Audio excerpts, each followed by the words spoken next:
नमस्कार। आकाशवाणी से प्रस्तुत है समाचार संध्या।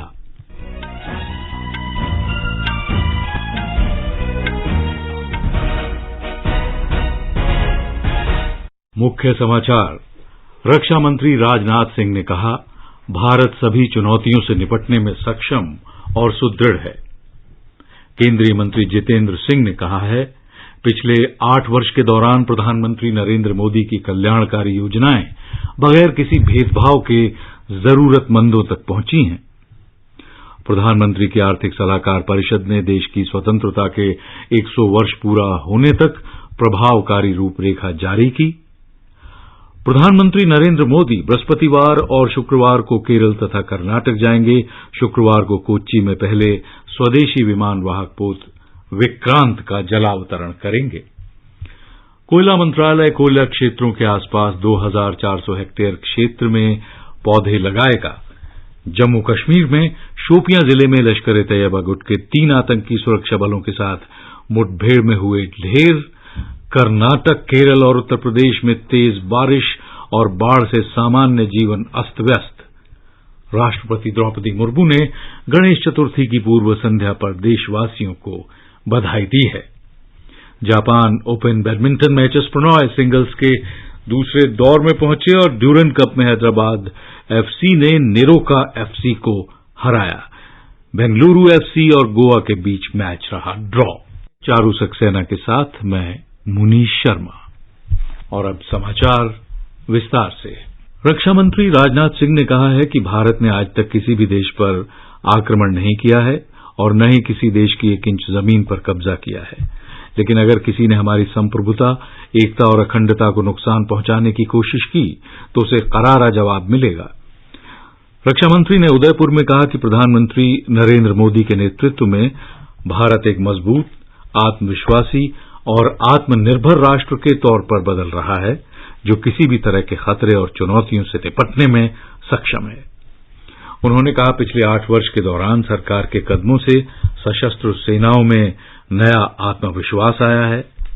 उन्होंने कहा कि भारत के सशस्त्र बलों ने 2016 में सर्जिकल स्ट्राइक और फिर 2019 में बालाकोट एयर स्ट्राइक में अपनी जबरदस्त क्षमता दिखा दी है और ये इस बात का सबूत है कि भारत की सैन्य शक्ति किसी भी देश से कम नहीं है। श्री सिंह ने राष्ट्र को आश्वस्त किया कि भारत विरोधी तत्वों से जनता को बचाने के लिए सशस्त्र बल पूरी तरह से तैयार रखता है। रक्षा मंत्री ने कहा कि प्रधानमंत्री के नेतृत्व में आत्मनिर्भर भारत की नींव रखी गई और मजबूत और आत्मविश्वासी भारत शक्तिशाली देशों के साथ कंधे से कंधा मिलाकर चल रहा है। उन्होंने रक्षा क्षेत्र में आत्मनिर्भर भारत को बढ़ावा देने के लिए उठाए गए कदमों का भी उल्लेख किया और कहा कि स्वदेश निर्मित 310 उत्पादों की सूची जारी की गई है। आम बजट में 2022-23 में 68% भारी उपकरणों की खरीद घरेलू उद्योगों से करने का प्रावधान किया गया है। उन्होंने ये भी कहा कि make India, make for the world को ध्यान में रखते हुए विदेशी कंपनियों को भारत में विनिर्माण के लिए प्रोत्साहित किया जा रहा है और इससे घरेलू रक्षा उद्योग को मजबूती मिलेगी। उन्होंने कहा, 8 साल पहले रक्षा निर्यात तकरीबन 900 करोड़ रुपए का था, जो अब 13,000 करोड़ रुपए का हो चुका है। उन्होंने बताया कि वर्ष 2047 तक 2.57 लाख करोड़ रुपए के रक्षा निर्यात का लक्ष्य रखा गया है। प्रधानमंत्री कार्यालय में राज्य मंत्री तथा कार्मिक, जन शिकायत और पेंशन मंत्री जितेंद्र सिंह ने कहा है कि पिछले 8 वर्ष के दौरान प्रधानमंत्री नरेंद्र मोदी की कल्याणकारी योजनाएं बिना किसी भेदभाव के जरूरतमंदों तक पहुंच गई हैं। उत्तर प्रदेश के मैनपुरी में डॉक्टर सिंह ने कहा कि सभी जन कल्याणकारी योजनाएं बिना किसी जाति, समुदाय, धर्म और वोट बैंक को ध्यान रखे बिना जरूरतमंद व्यक्ति तक पहुंचती हैं। उन्होंने कहा कि मई 2014 में श्री मोदी ने सत्ता संभाली थी तो देश की आधी आबादी शौचालय, आवास, टीकाकरण, बिजली और बैंक खातों जैसी बुनियादी सुविधाओं से वंचित थी। उन्होंने कहा कि भारत को अगले 25 वर्ष के दौरान अमृत काल में अग्रणी राष्ट्र बनाने का संकल्प लिया गया है। प्रधानमंत्री की आर्थिक सलाहकार परिषद ने आज नई दिल्ली में देश की स्वतंत्रता के 100 वर्ष पूरे होने तक की प्रतिस्पर्धी रूपरेखा जारी की। आर्थिक सलाहकार परिषद के अध्यक्ष बिबेक देब रॉय ने कहा कि रूपरेखा में 2047 तक भारत को एक अत्यधिक समृद्ध देश बनने के लिए आर्थिक पहलुओं के महत्व को दर्शाया गया है और ये भी उल्लेख किया गया है कि इस दिशा में क्या करने की आवश्यकता है। उन्होंने कहा कि खपत, निवेश, सरकारी व्यय और शुद्ध निर्यात आर्थिक वृद्धि के संचालक हैं। उन्होंने कहा कि 2014 से सरकार अक्षात्मक जिला कार्यक्रम और उज्ज्वला जैसी विभिन्न योजनाओं के माध्यम से असमानताओं को दूर करने के लिए कई कदम उठा रही है। डॉक्टर देबरॉय ने कहा कि यदि देश को विकास पथ पर ले जाना है तो सरकार की नीतियों और उद्यम तथा बाजार को ही समयबद्ध तरीके से काम करना होगा। जी समूह के शेरपा अमिताभ कांत ने कहा कि विश्व के परिदृश्य में भारत सतत विकास की दिशा में लोगों के जीवन को आसान बनाने और उद्योगों के लिए कारोबार को सुगम बनाने के आदर्श को लेकर आगे बढ़ रहा है। प्रतिस्पर्धी रूपरेखा आर्थिक सलाहकार परिषद संस्थान के डॉक्टर अमित कुमार और हार्वर्ड बिजनेस स्कूल के प्रोफेसर माइकल ई पोर्टर और डॉक्टर क्रिश्चियन कैटेल्स के सहयोग से तैयार की गई है। शिक्षा मंत्री धर्मेंद्र प्रधान ने आज नई दिल्ली में ब्राजील के शिक्षा मंत्री विक्टर गोदोय के साथ शिक्षा, उद्यमिता और नवाचार में सहयोग बढ़ाने के लिए द्विपक्षीय वार्ता की। दोनों शिक्षा मंत्रियों की यह बैठक G20 के शिक्षा मंत्रियों और शिक्षा कार्यकारी समूह की चौथी बैठक से पहले हुई है। दोनों ही नेताओं ने भारत और ब्राजील के बीच शिक्षा और कौशल विकास के क्षेत्र में संयुक्त कार्य समूह को बहाल करने पर सहमति जताई है। ऊर्जा सुरक्षा, परंपरागत औषधि, स्वास्थ्य देखभाल, योग, आयुर्वेद, डिजिटल तकनीक जैसे क्षेत्रों में शोध पर भी चर्चा हुई। श्री प्रधान ने कहा कि श्री गोदोय ने शैक्षिक और शोध के क्षेत्र में सहयोग बढ़ाने की इच्छा व्यक्त की है। सड़क परिवहन और राजमार्ग मंत्री नितिन गडकरी ने कहा है कि माता वैष्णो देवी मंदिर की यात्रा करने वाले श्रद्धालुओं की सुविधा के लिए कटरा में एक अंतर मॉडल स्टेशन विकसित किया जा रहा है। National highways logistics management limited और कटरा विकास प्राधिकरण के बीच आज नई दिल्ली में एक समझौता ज्ञापन पर हस्ताक्षर किए गए। श्री गडकरी ने कहा कि सरकार यात्री बुनियादी ढांचे में सुधार करने के लिए देश भर में अंतर मॉडल स्टेशन विकसित कर रही है। एक जड़ी बूटी एक मानक को प्रोत्साहन देने और अंतर मंत्रालय सहयोग के लिए एक समझौता ज्ञापन पर हस्ताक्षर किए गए। आयुष मंत्रालय के अंतर्गत भारतीय चिकित्सा तथा होम्योपैथी फार्माकोपिया आयोग और स्वास्थ्य मंत्रालय के भारतीय फार्माकोपिया आयोग के बीच आज ये समझौता हुआ। आयुष सचिव वैद्य राजेश कोटेचा ने इस अवसर पर कहा कि समझौता ज्ञापन का मकसद दोनों संगठनों के बीच जड़ी बूटी पर आधारित दवाओं के मानक तय कर जन स्वास्थ्य को प्रोत्साहित करना है। ये दोनों संस्थान एक समान कार्य करते हैं, इसलिए दोनों को मिलकर एक जड़ी बूटी एक मानक का लक्ष्य हासिल करना है। वाणिज्य और उद्योग मंत्री पीयूष गोयल ने आज नई दिल्ली में एक बैठक में digital commerce open network ONDC की प्रगति की समीक्षा की। उन्होंने कहा कि ONDC का मूल उद्देश्य लघु डिजिटल सुविधाओं से रहित व्यापारियों की सहायता करना और उन्हें डिजिटल सुविधाएं प्राप्त करने में सक्षम बनाना है। इससे वे ई-कॉमर्स प्रणाली से उत्पन्न अवसरों का लाभ उठा सकेंगे। मंत्री ने कहा कि मौजूदा ई-कॉमर्स प्लेटफॉर्म लोकप्रिय हैं क्योंकि वे उपभोक्ता केंद्रित हैं। प्रधानमंत्री नरेंद्र मोदी बृहस्पतिवार और शुक्रवार को केरल तथा कर्नाटक के दौरे पर जाएंगे। श्री मोदी पहले स्वदेशी विमान वाहक पोत विक्रांत का शुक्रवार को केरल के कोच्चि में जलावतरण करेंगे। इसके साथ ही देश में 2 विमान वाहक पोत संचालित होने लगेंगे। इससे राष्ट्र की समुद्री सुरक्षा बढ़ेगी। प्रधानमंत्री नौसेना के नए ध्वज निशान का अनावरण करेंगे, जिससे औपनिवेशिक अतीत से छुटकारा मिलेगा और समृद्ध भारतीय समुद्री विरासत को उचित सम्मान मिलेगा। श्री मोदी कोच्चि हवाई अड्डे के निकट कलाडे गांव में आदि शंकराचार्य के जन्म स्थल भी जाएंगे। इसे श्री आदि शंकरा जन्मभूमि क्षेत्रम भी कहा जाता है। प्रधानमंत्री मोदी शुक्रवार को ही कर्नाटक में मंगलूर में राष्ट्रीय स्तर की कई विकास परियोजनाएं राष्ट्र को समर्पित करेंगे। वे बट नवंबर 14 के यंत्रीकरण का लोकार्पण करेंगे। ये बट न्यू मंगलूर बंदरगाह पर पहुंचने वाले कंटेनरों और अन्य कार्गो वाहनों का संचालन करेगा। मंगलूर रिफाइनरी और पेट्रोकेमिकल्स लिमिटेड में प्रधानमंत्री एकीकृत तरल पेट्रोलियम गैस और बल्क तरल पेट्रोलियम तेल और लुब्रिकेंट केंद्र की आधारशिला रखेंगे। इसके अलावा भंडारण टैंक और खाद्य तेल रिफाइनरी और अनुषंगी सुविधाओं की भी आधारशिला रखेंगे। शाम को श्री मोदी कुलाई में मछली बंदरगाह की भी आधारशिला रखेंगे। झारखंड में जारी राजनीतिक संकट के बीच कांग्रेस के राज्य प्रभारी अविनाश पांडे, कांग्रेस के प्रदेश अध्यक्ष राजेश ठाकुर और राज्य में सत्ताधारी पार्टी के 32 से अधिक यूपीए विधायक आज शाम एक प्राइवेट विमान से रायपुर पहुंचे। वो छत्तीसगढ़ में रायपुर के मेफेयर गोल्फ रिजॉर्ट में ठहरेंगे। मुख्यमंत्री हेमंत सोरेन ने कहा कि विधायकों को रायपुर भेजना राजनीतिक कवायद का एक हिस्सा है। विधायक 2 दिन रायपुर में ही रहेंगे। अब सभी निगाहें राज्यपाल रमेश बैस पर टिकी हैं, जिन्हें मुख्यमंत्री हेमंत सोरेन के विरुद्ध लाभ के पद संबंधी मामले में अधिसूचना जारी करने के बारे में कोई निर्णय लेना है।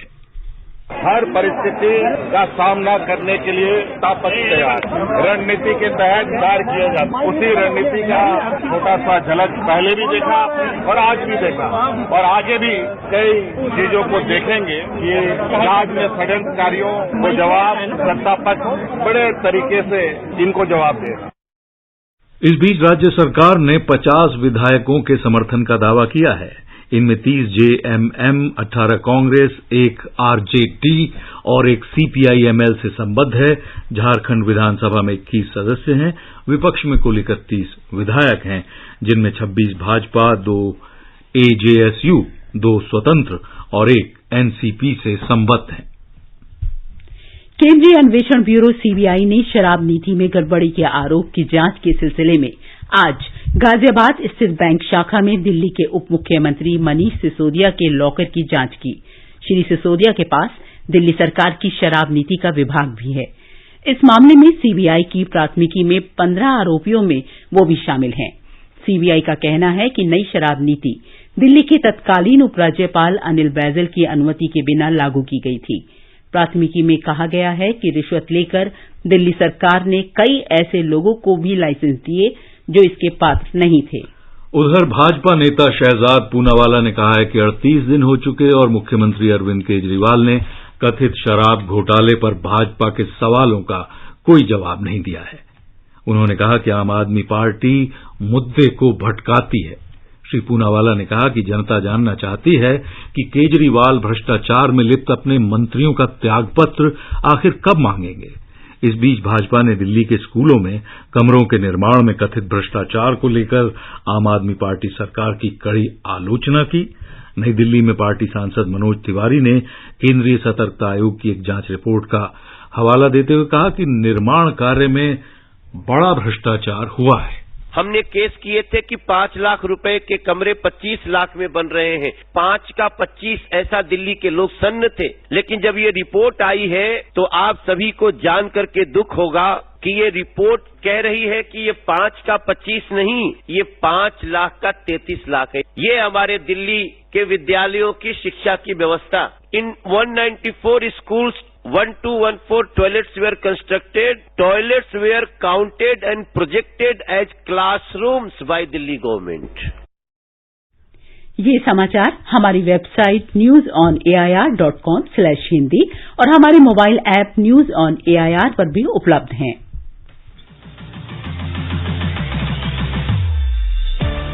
अगर आप कॉम्पिटिशन्स की तैयारी कर रहे हैं तो आप सबों के लिए ऑल इंडिया रेडियो की प्रेजेंटेशन है अभ्यास, एक ऐसा प्रोग्राम जहां हमें 9289094044 पर व्हाट्सएप करते हैं आप अपने ऑडियो सवाल या फिर ईमेल करते हैं abhyas.airnews@gmail.com पर और इसका जवाब एक्सपर्ट देते हैं रात 9:30 बजे शनिवार को। ज्योग्राफी यानी कि भूगोल है इस बार का विषय और सवाल भेजने की अंतिम तारीख है 31 अगस्त। आपका अभ्यास हमारा प्रयास।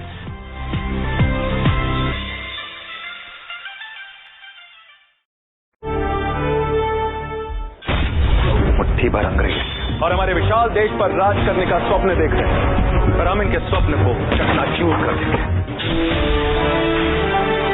निकल पड़े स्वाधीनता के पथ भाले, स्वतंत्रता संग्राम की सुनी अनसुनी कहानियों के साथ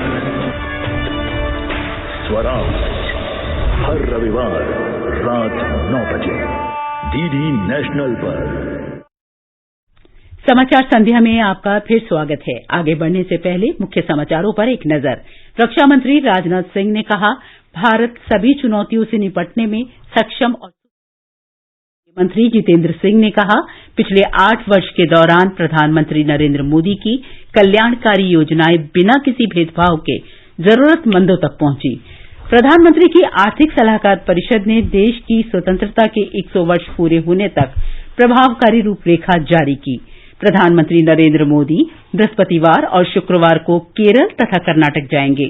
शुक्रवार को कोच्चि में पहले स्वदेशी विमान वाहक पोत विक्रांत का जलावतरण करेंगे। कोयला मंत्रालय कोयला क्षेत्रों के आसपास 2400 हेक्टेयर क्षेत्र में पौधे लगाएगा। जम्मू कश्मीर में शोपियां जिले में लश्कर-ए-तैयबा गुट के 3 आतंकी सुरक्षा बलों के मुठभेड़ में ढेर। कर्नाटक, केरल और उत्तर प्रदेश में तेज बारिश और बाढ़ से सामान्य जनजीवन अस्त-व्यस्त। राष्ट्रपति द्रौपदी मुर्मू ने गणेश चतुर्थी की पूर्व संध्या पर देशवासियों को बधाई दी। जापान ओपन बैडमिंटन में एचएस प्रणॉय सिंगल्स के दूसरे दौर में पहुंचे। डूरेंट कप में हैदराबाद एफसी ने नेरोका एफसी को 3-0 से हराया। बेंगलुरु एफसी और गोवा के बीच ड्रॉ।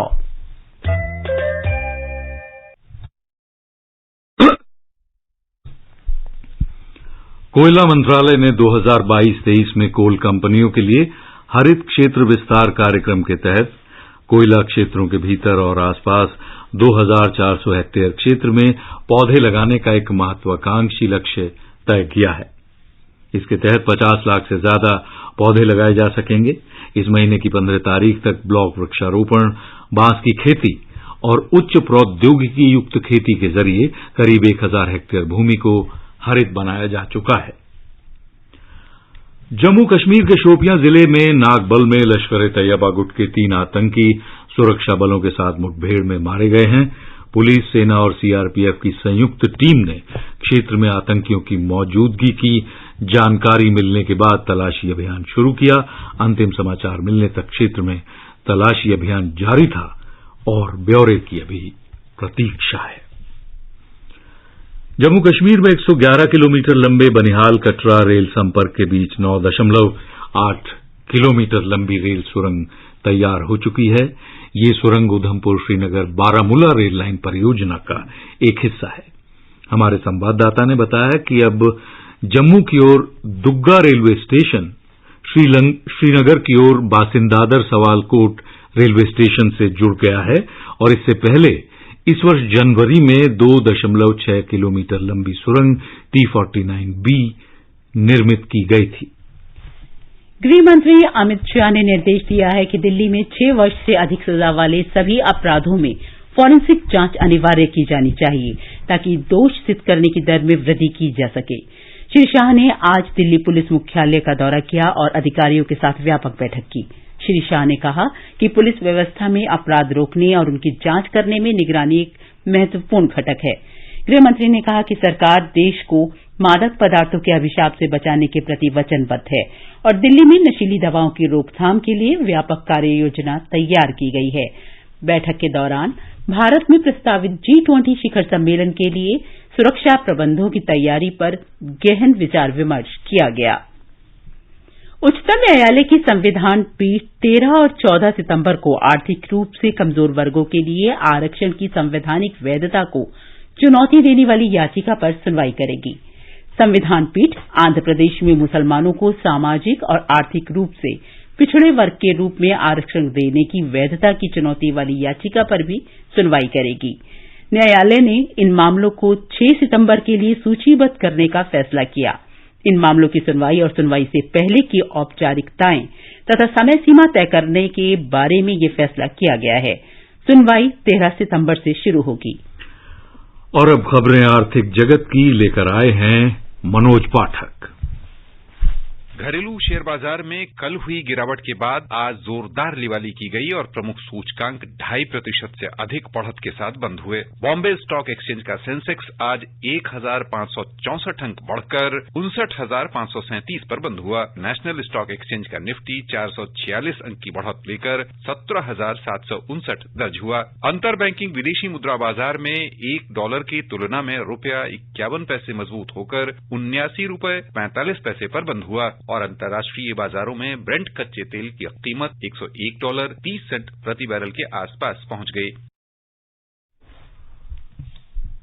भारत का सबसे बड़ा लोक सेवा प्रसारक आकाशवाणी देश की स्वतंत्रता के बाद पिछले 75 वर्षों से देश भर के नागरिकों तक सूचना और समाचार पहुंचाता आ रहा है।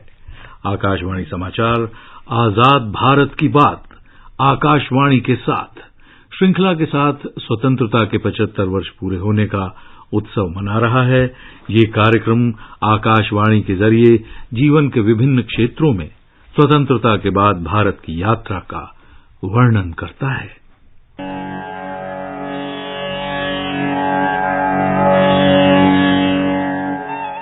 आजाद भारत की बात आकाशवाणी के साथ की आज की कड़ी में हम आपके लिए भारत में आपातकाल के काले दिनों की कहानी लेकर आए हैं। वर्ष 1975 में एक महत्वपूर्ण राजनीतिक घटनाक्रम सामने आया। वर्ष 1971 में रायबरेली संसदीय सीट के चुनाव में तत्कालीन प्रधानमंत्री इंदिरा गांधी की जीत के बारे में जांच शुरू की गई। श्रीमती इंदिरा गांधी के विरुद्ध चुनाव लड़ने वाले समाजवादी नेता राज नारायण ने इलाहाबाद उच्च न्यायालय में एक याचिका दायर की थी। इस याचिका में श्रीमती गांधी पर भ्रष्ट आचरण और सरकारी तंत्र का दुरुपयोग कर चुनाव जीतने का आरोप लगाया गया था।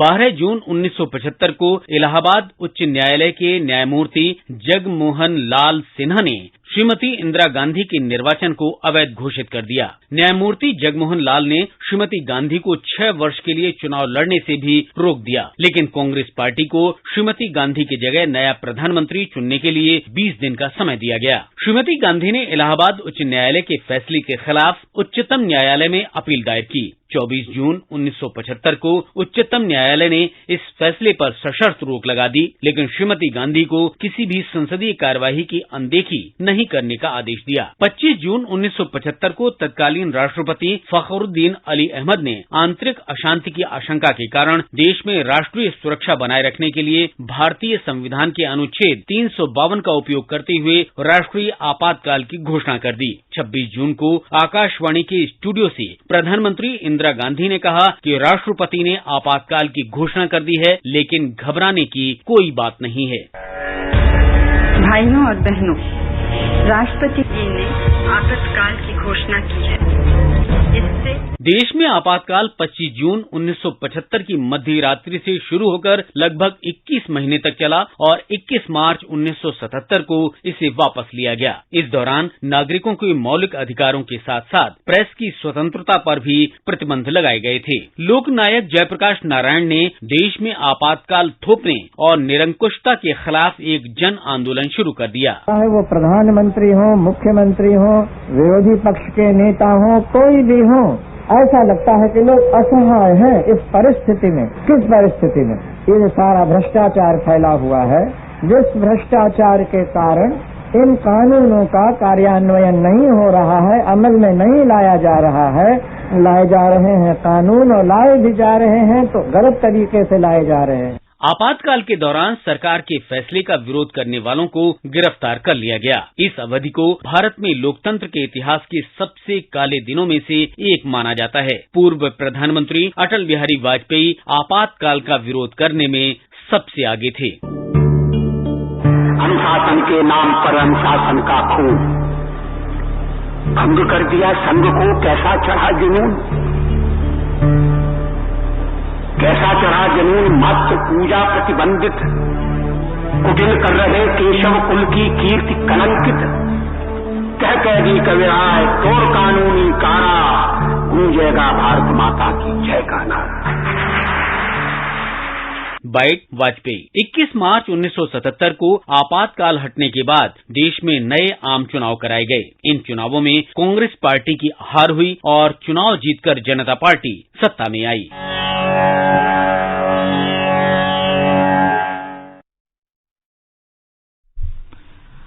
आजाद भारत की बात आकाशवाणी के साथ ये कार्यक्रम ट्विटर पर @AIR news alerts, YouTube channel news on air official, news on AIR app, Facebook और इंस्टाग्राम पर भी सुना जा सकता है। कर्नाटक, केरल और उत्तर प्रदेश में तेज बारिश और बाढ़ से सामान्य जनजीवन अस्त व्यस्त है। कर्नाटक में दक्षिण पश्चिम मानसून की भीषण वर्षा हो रही है, जबकि उत्तर भीतरी कर्नाटक में मानसून सक्रिय है। तटीय कर्नाटक और दक्षिण भीतरी कर्नाटक तथा उत्तर भीतरी कर्नाटक के अधिकतर स्थानों पर बरसात हुई। मांडया जिले के मादुर में सर्वाधिक 14 सेंटीमीटर वर्षा दर्ज की गई। चित्रदुर्ग में 13 सेंटीमीटर और बंगलुरु ग्रामीण में 12 सेंटीमीटर बरसात हुई। मौसम विभाग ने कहा है कि राज्य में अधिकतर स्थानों पर वर्षा होने की आशंका है। ब्यौरा हमारे संवाददाता से। साउथ वेस्ट मानसून की वजह से राज्य में भारी बारिश हो रही है। स्वास्थ्य मंत्री डॉक्टर के सुधाकर जी ने कहा है कि निरंतर बारिश की वजह से संसाधन पर काफी असर पड़ा है। किसानों को फसल का नुकसान भी हुआ है। उन्होंने बताया कि जल्दी संभव रास्ते और पुल ठीक किए जाएंगे जो कि बारिश की वजह से खराब हो गए हैं। उन्होंने कहा कि रेवेन्यू डिपार्टमेंट जल्दी ही फसल और घर बार के नुकसान का सर्वेक्षण करेगा। उन्होंने ये भी कहा कि आने वाले दिनों में बारिश के पानी को संरक्षण हेतु योग्य योजना बनाई जाएगी। सुधींद्रा, आकाशवाणी समाचार, बेंगलुरु। केरल में पत्तनमथिट्टा, कोयटम, अलपुजा, एर्नाकुलम और इदुक्की जिलों में कुछ स्थानों पर 40 किलोमीटर प्रति घंटा की गति से तेज हवाएं चलने और बिजली चमकने के साथ तेज बारिश होने का अनुमान है। मौसम विभाग ने तिरुसुर और इन जिलों के लिए ऑरेंज अलर्ट जारी किया है। उधर उत्तर प्रदेश में प्रमुख नदियों के जलग्रहण क्षेत्र में पानी छोड़े जाने और भारी बारिश की वजह से राज्य के कई जिले बाढ़ की चपेट में हैं। विस्तृत ब्यौरा हमारे संवाददाता से। उप मुख्यमंत्री केशव प्रसाद मौर्य ने आज प्रयागराज जिले का दौरा किया, जहां गंगा और यमुना नदियों के उफान पर होने से तमाम इलाकों में पानी भर गया है। उन्होंने राहत और बचाव कार्यों का जायजा लिया और अधिकारियों से बाढ़ से पीड़ित हर व्यक्ति की हर संभव मदद करने के निर्देश दिए। वाराणसी जिला भी इस वक्त बाढ़ से प्रभावित है, जहां गंगा नदी उफान पर है और सभी प्रमुख घाट पानी में डूबे हुए हैं। यहां तक कि प्रसिद्ध काशी विश्वनाथ कॉरिडोर की सीढ़ियों तक भी गंगा नदी का पानी पहुंच गया है और नदी शहर में खतरे के निशान से 1 मीटर ऊपर बह रही है। केंद्रीय मंत्री और पड़ोसी जिले चंदौली से सांसद डॉक्टर महेंद्रनाथ पांडे ने आज बाढ़ प्रभावित इलाकों का दौरा किया और राहत तथा बचाव कार्य का जायजा लिया। राज्य के जल शक्ति मंत्री स्वतंत्र देव सिंह ने भी बुंदेलखंड इलाके का दौरा किया, जहां पर बेतवा, केन, यमुना और चंबल नदियों ने तमाम निचले इलाकों में तबाही मचाई है और दर्जनों गांव पानी से घिरे हुए हैं। सुशील चंद्र तिवारी, आकाशवाणी समाचार, लखनऊ। राष्ट्रपति द्रौपदी मुर्मू और उपराष्ट्रपति जगदीप धनखड़ ने गणेश चतुर्थी की पूर्व संध्या पर देशवासियों को बधाई दी है। राष्ट्रपति ने कहा है कि भगवान गणेश ज्ञान, समृद्धि और सौभाग्य के प्रतीक हैं और उनको विघ्नहर्ता और मंगल मूर्ति माना जाता है। उपराष्ट्रपति ने कहा है कि भारत की मिलीजुली संस्कृति का प्रतिनिधित्व करने वाला गणेश चतुर्थी का त्यौहार जाति, पंथ और धर्म की सीमाओं से परे है। HS Prannoy Japan open badminton tournament के प्री क्वार्टर फाइनल में पहुंच गए हैं। पहले दौर में हांगकांग के एंगुस एंगकालोंग के नाम वापस लेने के कारण प्रणॉय को वॉकओवर मिला। डूरन कप फुटबॉल में ग्रुप ए में आज बेंगलुरु एफसी और गोवा के बीच मैच 2-2 गोल से बराबरी पर रहा। ग्रुप सी में हैदराबाद एफसी ने नेरोका एफसी को 3-0 से पराजित किया। हैदराबाद अपने तीनों मैच जीतकर तालिका में शीर्ष पर है। और अंत में इस बुलेटिन के मुख्य समाचार एक बार फिर। रक्षा मंत्री राजनाथ सिंह ने कहा है, भारत सभी चुनौतियों से निपटने में सक्षम और सुदृढ़ है। केंद्रीय मंत्री जितेंद्र सिंह ने कहा है, पिछले 8 साल के दौरान प्रधानमंत्री नरेंद्र मोदी की कल्याणकारी योजनाएं बगैर किसी भेदभाव के जरूरतमंदों तक पहुंची। प्रधानमंत्री की आर्थिक सलाहकार परिषद ने देश की स्वतंत्रता के 100 वर्ष पूरा होने तक प्रभावकारी रूपरेखा जारी की। प्रधानमंत्री नरेंद्र मोदी बृहस्पतिवार और शुक्रवार को केरल तथा कर्नाटक जाएंगे। शुक्रवार को कोच्चि में पहले स्वदेशी विमान वाहक पोत विक्रांत का जलावतरण करेंगे। कोयला मंत्रालय कोयला क्षेत्रों के आसपास 2400 हेक्टेयर क्षेत्र में पौधे लगाएगा। जम्मू कश्मीर में शोपियां जिले में लश्कर ए तैयबा गुट के 3 आतंकी सुरक्षा बलों के साथ मुठभेड़ में ढेर। कर्नाटक, केरल और उत्तर प्रदेश में तेज बारिश और बाढ़ से सामान्य जनजीवन अस्त व्यस्त। राष्ट्रपति द्रौपदी मुर्मू ने गणेश चतुर्थी की पूर्व संध्या पर देशवासियों को बधाई दी। जापान ओपन बैडमिंटन में एचएस प्रणॉय सिंगल्स के दूसरे दौर में पहुंचे और डूरन कप में हैदराबाद एफसी ने नेरोका एफसी को 3-0 से हराया। इसके साथ ही समाचार संध्या का ये अंक समाप्त हुआ। नमस्कार।